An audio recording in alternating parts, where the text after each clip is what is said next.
Le dernier quart d'heure de Smart Bourse, chaque lundi, c'est le quart d'heure américain. Nous faisons le point justement sur les affaires en cours à Washington, sur la dimension économique, mais également géopolitique, avec Pierre-Yves Dugas, notre correspondant américain qui est avec nous donc en visio chaque lundi pour ce quart d'heure américain. Bonsoir Pierre-Yves, bienvenue. Merci beaucoup d'être avec nous. L'actualité très immédiate nous amène évidemment à évoquer la guerre entre Israël et l'Iran, qui est vu comment depuis Washington, Pierre-Yves? C'est un facteur qui vient perturber, bousculer à la fois la conduite de la politique économique et monétaire et puis la dimension beaucoup plus politique au sein du Congrès? Écoutez, si ce conflit ouvert dure 3 mois, 6 mois, ça complique tout. Et ça remet en question beaucoup de choses. Si ça dure 3 semaines, un mois, ça ne sera qu'un petit blip. Dans l'immédiat, on ne sait pas, bien évidemment. Et c'est une raison de plus pour la Réserve fédérale de ne rien faire et d'attendre de voir si ce choc pétrolier est une aberration ou si cela affecte durablement le pouvoir d'achat des Américains en faisant grimper le prix de l'essence à la pompe, et si ça a une répercussion sur les prix, et si c'est une raison de plus de craindre un réveil de l'inflation, l'autre principale raison étant bien entendu la répercussion des hausses de droits de douane sur les étiquettes. Donc pour la Fed, c'est une complication et c'est plutôt perçu a priori, si ça se prolonge, comme un élément de stagflation. Pour le président Trump, c'est aussi un peu compliqué parce que Donald Trump s'est vendu auprès de l'opinion américaine comme le faiseur de deal et le faiseur de paix, qui surtout évitera de lancer les États-Unis dans un nouveau conflit et surtout pas au Moyen-Orient. Et Israël aimerait bien, ne serait-ce que pour un soutien plus que logistique, mais des interventions de gros bombardiers américains avec des énormes bombes qui soient capables de faire exploser les bunkers dans lesquels, au plus profond de la montagne, se trouvent les centrifugeuses iraniennes. Ça serait quelque chose qui compliquerait cette affiche de faiseur de paix que voulait donner Donald Trump. Et Donald Trump, lui, il est évidemment dans le marketing politique.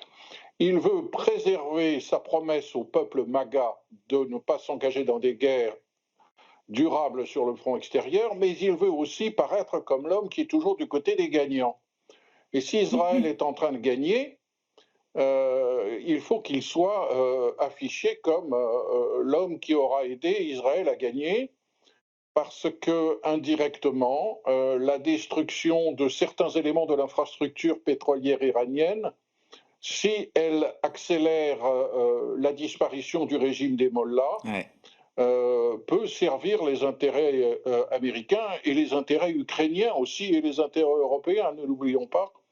L'Iran est du côté de la Russie dans le conflit avec l'Ukraine. L'Iran est également le premier fournisseur de pétrole de la Chine. L'Iran est un pays qui indirectement travaille avec beaucoup d'ennemis des États-Unis et que tous les problèmes de l'Iran peuvent servir directement ou indirectement les intérêts américains. Le problème, c'est qu'entre cet élément positif des problèmes que doivent subir le régime des mollahs, il y a le risque d'une forte augmentation des cours du pétrole, sans parler bien sûr de la catastrophe que serait un blocage du trafic pétrolier dans le détroit d'Ormuz. Bon, le pétrole qui est l'actif de vérité pour Donald Trump et son électorat, enfin la transmission de la hausse des cours du pétrole sur les marchés de matières premières à la pompe aux États-Unis, ça peut aller assez vite et on sait que là c'est vraiment un facteur de mécontentement en général pour le consommateur américain dans son ensemble, j'allais dire tout biais politique confondu. Un mot peut-être également dans ce contexte du statut du dollar, je le disais avec les invités tout à l'heure, là. Les dernières heures ou les dernières journées depuis l'offensive israélienne menée contre l'Iran vendredi dernier, Pierre-Yves, a été un petit moment de stress test pour savoir si, sur un facteur géopolitique extérieur aux États-Unis, savoir si le dollar retrouvait un peu de son statut de valeur refuge. Qu'est-ce qu'on peut en dire en ce début de semaine ? Bah, écoutez, j'ai regardé le dollar index depuis 5 6 jours, il est à la baisse. Le dollar n'a pas joué son rôle traditionnel pendant quelques heures, oui, mais aujourd'hui il est encore à la baisse, certainement face à l'euro. Mmh. Il se passe quelque chose de très intéressant. Il se passe quelque chose aussi qui est corrélé avec le marché obligataire et les bons du Trésor américain. Nous n'avons pas ce rush vers la sécurité, ce rush vers le refuge que l'on pouvait observer d'habitude sur le dollar et les bons du Trésor américain, rush que l'on observe en revanche sur l'or. Donc il se passe quelque chose. J'ai trouvé très intéressant les propos de Mohamed El-Erian, le conseiller économique du groupe d'assurance Alliance, qui estime que l'ordre financier international est en train de se fragmenter et que les grands investisseurs institutionnels sont en train de modifier leurs perspectives à l'égard du dollar et des États-Unis qui étaient au centre de cet ordre, en faisant une distinction entre le risque souverain américain qui se détériore en raison d'une politique commerciale, budgétaire et fiscale qui est, aux yeux de beaucoup, irresponsable, et d'autre part, le risque américain privé qui est porté par une innovation technologique considérable qui est en train de changer le monde. Et cette analyse est intéressante. Ce que j'ai trouvé aussi intéressant et paradoxal, c'est la manière dont se sont déroulées les émissions Oui, massives oui. d'obligations du Trésor la semaine dernière. C'est quand même stupéfiant de voir que ça ne fait pas une ligne dans le journal, mais les États-Unis, la semaine dernière, ont emprunté 119 milliards de dollars en émettant des obligations à 3 ans, des obligations à 10 ans et des obligations à 30 ans. J'avais les montants là. 58 milliards d'obligations à 3 ans, 39 milliards d'obligations à 10 ans, 22 milliards d'obligations à 30 ans, dans un contexte où toute la presse nous explique qu'il y a une défiance du monde entier à l'égard des obligations du Trésor américain parce que la politique budgétaire est délirante. Or, que voit-on? Et ces enchères se sont très très bien déroulées. Oui. L'ampleur de l'intérêt suscité par les émissions est considérable. Les rendements ont baissé après, après que les enchères se soient déroulées. Il y avait eu un C'est bon un sans chiffre faute. d'inflation, je me souviens la semaine dernière aussi, un bon chiffre d'inflation qui a peut-être aussi amélioré le profil de la demande pour, pour ces treasuries qui ont été vendues la semaine dernière.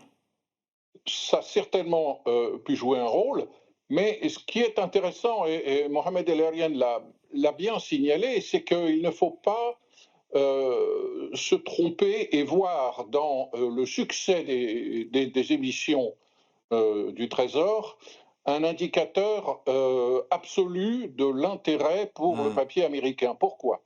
Parce que émettre facilement 119 milliards de dollars en net n'est pas incompatible avec un désengagement progressif de nombre à la marge de nombre de grands investisseurs. On sait que la Chine, par exemple, qui représentait, là encore, je vérifie ce que j'ai écrit sur mon papier, qui représentait 15% du marché du stock de treasuries en 2020, ne représente plus que 9%. hmm. Les Chinois se désengagent et il y a fort à parier que dans le climat de fortes tensions diplomatiques et commerciales entre les États-Unis et la Chine continue de se désengager du marché des obligations américaines. Le Japon a grimpé depuis 4 ans et les autres grands pays ou grandes institutions domiciliées dans ces pays, comme le Royaume-Uni, la France et l'Allemagne, sont à peu près stables. Le principal mouvement vient de la Chine et ça n'est pas incompatible, ce désengagement. N'oublions pas que les étrangers achètent plutôt des obligations relativement courtes. Ils sont beaucoup moins importants dans la Hmm. participation des obligations à 30 ans et que ce sont celles à 30 ans et à 20 ans qui sont les plus difficiles souvent à faire passer parce qu'elles se sont les plus volatiles.